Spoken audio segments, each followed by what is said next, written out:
নমস্কার বন্ধুরা, mother simple কিচেনের তরফ থেকে আমি অন্তশ্রী আপনাদের সকলকে জানাই স্বাগত। নতুন দিনে নতুন রেসিপি নিয়ে আবার হাজির হয়ে গেছি। আজকে আমাদের রেসিপি একদম রেস্টুরেন্ট স্টাইলের চিলি চিকেন। হ্যাঁ বন্ধুরা, এই রেসিপিটা খুবই কমন আর আমরা খুবই ভালোবাসি, আর আমরা কম বেশি সবাই এটা করতে পারি। কিন্তু আমি কিভাবে একদম রেস্টুরেন্ট স্টাইলের চিলি চিকেন রেসিপিটা করছি সেটাই আজকে আমি আপনাদের সঙ্গে শেয়ার করছি। চলুন দেখে নেওয়া যাক। এর জন্য দরকার আমার এখানে চিকেন। আমি বোনলেস চিকেন নিয়েছি। এটা ব্রেস্টের বোনলেস পিস, আর এটাকে আমি 1 কেজি নিয়েছি আর একদম কিউব আকারে কেটে নিয়েছি, যেরকম চিলি চিকেনের নর্মাল পিস হয় সেরকম। এবার পরিমাণ মতন লবণ, আর আমি এখানে 2 চামচ সয়া সস অ্যাড করছি, 1 চামচ আদা রসুন বাটা অ্যাড করলাম, আর আমি এখানে দিচ্ছি 4 টেবিল স্পুন কর্নফ্লাওয়ার আর 4 টেবিল স্পুন ময়দা, একটা ডিম ভেঙে দিচ্ছি, আর এখানে আমি অ্যাড করে দেবো গোলমরিচের গুঁড়ো 1 চামচ মতন। এবার সব উপকরণগুলোকে আমাকে ভালো করে কিন্তু মেখে নিতে হবে। ভালোভাবে কোট করে মেখে নিতে হবে যাতে সব মশলাটা চিকেনের গায়ে লেগে যায়, এবং যখন আমরা ভাজবো যেন বেশ সুন্দরভাবে কোট হয়ে থাকে। আমি কিন্তু এখানে কোনো জল ব্যবহার করছি না। এই ডিমের যেটা আছে সেই ডিমটা দিয়ে আমার কিন্তু ভালো মতন মাখানো হয়ে যাবে। তাও যদি আপনাদের মনে হয় একটু বেশি ড্রাই লাগছে, আপনারা কিন্তু হালকা জল ব্যবহার করতে পারেন। এবার কড়াইতে পরিমাণ মতন সাদা তেল আমি অ্যাড করছি। এবারে চিকেনের পিসগুলোকে আমি কিন্তু এখানে ভেজে নেব। আমাকে এখানে ব্যাচে ভেজে নিতে হবে, যেহেতু আমি অনেকটা কোয়ান্টিটির চিকেন নিয়েছি। আপনারা যেরকম কোয়ান্টিটির চিকেন নেবেন সেই অনুযায়ী কিন্তু যে ইনগ্রিডিয়েন্টসগুলো আছে ওটা বাড়িয়ে বা কমিয়ে নেবেন। দেখুন আমি চিকেনগুলো সব দিয়ে দিলাম। এখানে আমি 2-3 বার করে ভেজে নিচ্ছি। কড়াইতে যতটা আপনার চিকেনটা আটবে সেই হিসেবেই দিচ্ছি আমি। খুব বেশি একদম ওভারক্রাউডেড করে দেব না, তাহলে একটার সঙ্গে একটা চিকেনের পিস লেগে যাবে। এবার আমি হালকা করে এটাকে উল্টে দিচ্ছি। একটু হালকা করে ভালো করে ভেজে নিতে হবে চিকেনের পিসগুলো। দেখুন একটু লালচে সোনালি করে মতন করে কিন্তু আমি ভেজে নেব। উল্টে পাল্টে নিচ্ছি ভালো মতন করে, যাতে সব দিকে ভাজা ভালোভাবে হয়ে যায়। দেখুন বেশ সুন্দর করে আমি কিন্তু ভেজে নিয়েছি। আমার ভাজা কিন্তু হয়ে গেছে, বেশ সোনালি করে ভেজে আমি কিন্তু এটা তুলে রাখছি। ভাজার পর দেখেছেন চিকেনের পিসটা কতটা বড় হয়ে গেছে।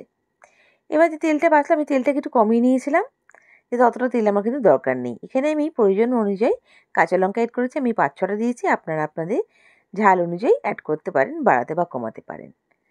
দিয়ে একটু দেখুন হালকা যখন একটু ফ্লেভার গ্রান আসছে, আমি এখানে অ্যাড করে দিলাম রসুন কুচি। রসুনটা এখানে বেশ ভালো কোয়ান্টিটি দিতে হবে। রসুনটা দিয়ে আমি কিন্তু একটু ভালো ভাজা করে নিয়ে তারপর আমি পেঁয়াজটা দিচ্ছি। এখানে আমি 20 কোয়া মতন রসুন দিয়েছি, পেঁয়াজ দিয়েছি 4টে। পেঁয়াজের বেশ প্রত্যেকটা স্লাইস কিন্তু আমি চৌকো করে কিউব করে কেটেছি, একদম ফুলের পাপড়ির মতন বার করে নিয়েছি। আর এখানে আমি অ্যাড করে দিলাম ক্যাপসিকাম। ক্যাপসিকামটাও আমি বেশ কিউব আকারে কেটে নিয়েছি একই রকম পেঁয়াজের মতন করে। আর এখানে 2টো ক্যাপসিকাম নিয়েছি। দেখুন ভালো করে একটু নাড়িয়ে চাড়িয়ে নিচ্ছি। এবার আমি এখানে অ্যাড করে দিলাম সয়া সস 2 টেবিল স্পুন মতন, টমেটো সস 2 টেবিল স্পুন মতন, আর আমি এখানে রেড চিলি সস অ্যাড করছি 2 টেবিল স্পুন মতন। আপনারা এখানে রেড চিলি সস না থাকলে গ্রিন চিলি সসও অ্যাড করতে পারেন। স্বাদ অনুযায়ী লবণটা অ্যাড করছি, লবণটা খুব বেশি দেবেন না, যেহেতু সসটাতে কিন্তু লবণ আছে, তাই এখানে আমি অল্প লবণই কিন্তু ব্যবহার করেছি। দেখুন ভালো করে একটু নাড়িয়ে চাড়িয়ে নিচ্ছি। আমি এখানে একদম ছোটো চামচের 1 চামচ চিনি অ্যাড করছি। এটা আপনারা অল্প করে কমিয়েও দিতে পারেন, তবে একটুখানি এই চাইনিজ রেসিপিতে একটু চিনি হালকা ব্যবহার করে খুব ভালো লাগে। আর রেস্টুরেন্টে কিন্তু এটা দেয়, এটার জন্য ফ্লেভারটা কিন্তু দারুণ আসে। এবার আমি এখানে ভেজে রাখা চিকেনগুলো অ্যাড করে দিলাম, দিয়ে ভালো করে আমি নাড়িয়ে চাড়িয়ে নিচ্ছি। দেখুন ভালো করে মিক্স করে নিচ্ছি আমার যে সসটা আছে তার সাথে। এটা কিন্তু আপনারা এইভাবেও পরিবেশন করতে পারেন ড্রাই চিলি চিকেন হিসেবে। দারুণ রেসিপি এটা, এর স্টার্টার হিসেবে দারুণ লাগে খেতে। আমি এখানে যেহেতু গ্রেভি করছি, আমি এখানে গরম জলটা অ্যাড করে দিলাম। যেরকম কোয়ান্টিটি গ্রেভি রাখবেন সেই হিসেবে আপনারা গরম জলটা অ্যাড করবেন। আমি পরে একটু গরম জল আরও অ্যাড করে দিয়েছি। দেখুন এবার আমি এখানে অ্যাড করে দেবো কর্নফ্লাওয়ারের স্লারি, মানে কর্নফ্লাওয়ারটা 2 চামচ কর্নফ্লাওয়ার আমি জলে গুঁড়ে রেখেছিলাম, সেটা আমি ভালো করে এখানে অ্যাড করে দিচ্ছি। এবার ভালো করে একটু নাড়িয়ে চাড়িয়ে নিচ্ছি। দেখে যদি বেশি গাঢ় হয়ে যায় আপনারা গ্রেভিটা একটুখানি গরম জল অ্যাড করতে পারেন। আমি একটু গরম জল অ্যাড করেছিলাম। দেখুন এটা গ্রেভিটা আমার একদম পারফেক্ট। এখানে আমি 1 চামচ গোলমরিচের গুঁড়োটা অ্যাড করেছি। এটা কিন্তু আমি একদম পাউডার অ্যাড করিনি। হালকা ক্রাশ করে নিয়েছি গোলমরিচের গুঁড়োটাকে, গোলমরিচের দানাটাকে গুঁড়ো করে নিয়েছি। এইভাবে দিলে পরে টেস্টটা কিন্তু খুব সুন্দর আসে। আমার রেসিপিটা একদম রেডি টু সার্ভ। আমি এটাকে সার্ভ করে দেব।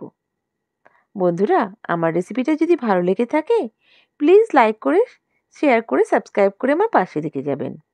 বেল বাটনটা প্রেস করবেন যাতে আমার রান্নার নোটিফিকেশনগুলো সবথেকে প্রথমেই আপনারা পেয়ে যান। আর যদি আমার রেসিপিটা ফেসবুক পেজ থেকে দেখে থাকেন তাহলে আমার পেজটাকে লাইক করে ফলো করে দেবেন প্লিজ। আপনাদের এক একটা লাইক কমেন্ট আমাকে মোটিভেট করে নতুন নতুন রেসিপি নিয়ে আসার জন্য। আর বন্ধুরা, আপনাদের মিষ্টি মিষ্টি কমেন্টসের জন্য অসংখ্য ধন্যবাদ। আমি সত্যিই মোটিভেট হচ্ছি, আমার কাজে আগ্রহ বাড়ছে। আর আমার এই রেসিপিটা কেমন লাগলো আমায় কমেন্ট করে নিশ্চয়ই জানাবেন। নেক্সট রেসিপি নিয়ে আবার হাজির হয়ে যাব। সবাই ভালো থাকবেন, সুস্থ থাকবেন। বাই। Thank you.